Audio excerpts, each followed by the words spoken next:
In 1983, a team of deeply pious scientists conducted a radical experiment in an undisclosed facility.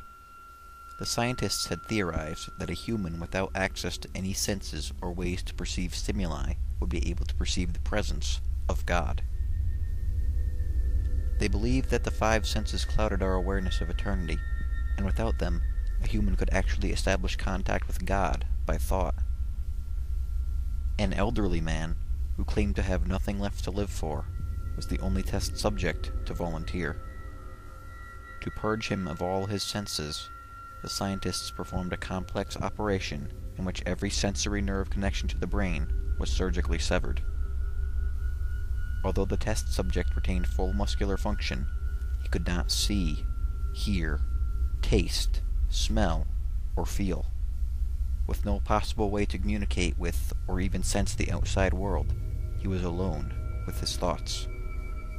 Scientists monitored him as he spoke aloud about his state of mind in jumbled, slurred sentences that he couldn't even hear. After 4 days, the man claimed to be hearing hushed, unintelligible voices in his head. Assuming it was an onset of psychosis, the scientists paid little attention to the man's concerns. 2 days later, the man cried that he could hear his dead wife speaking with him, and even more, he could communicate back. The scientists were intrigued, but were not convinced until the subject started naming dead relatives of the scientists.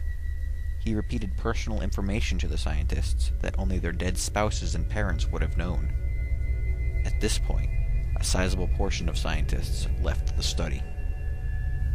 After a week of conversing with the deceased through his thoughts, the subject became distressed, saying the voices were overwhelming. In every waking moment, his consciousness was bombarded by hundreds of voices that refused to leave him alone.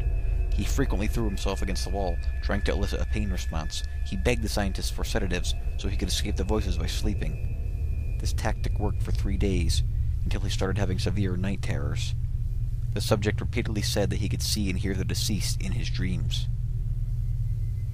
Only a day later, the subject began to scream and claw at his non-functional eyes, hoping to sense something in the physical world. The hysterical subject now said the voices of the dead were deafening and hostile, speaking of hell and the end of the world. At one point he yelled, "No heaven, no forgiveness," for 5 hours straight. He continually begged to be killed, but the scientists were convinced that he was close to establishing contact with God. After another day, the subject could no longer form coherent sentences. Seemingly mad, he started to bite off chunks of his flesh from his arm. The scientists rushed into the test chamber and restrained him to a table so he could not kill himself.